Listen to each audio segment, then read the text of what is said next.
पोलादपूर तालुक्यातील राजकीय घडामोडींना वेग आला असून राष्ट्रवादी काँग्रेस पक्षाला मोठा धक्का बसलाय।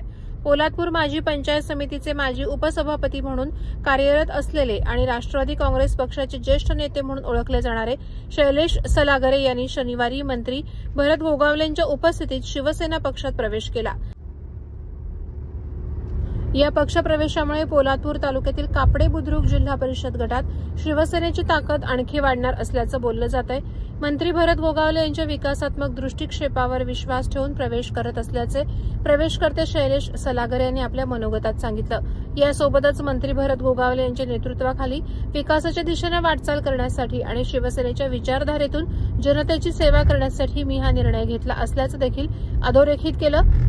आगामी जिल्हा परिषद पंचायत समिती निवडणुकांच्या पार्श्वभूमीवर पक्ष त्यांच्यावर कोणती जबाबदारी सोपवणार याकडे सर्वांचं लक्ष लागलं आहे। प्रतिनिधी निळकंठ सानेंसह bureau report Konkan news Marathi, Poladpur, Raigad.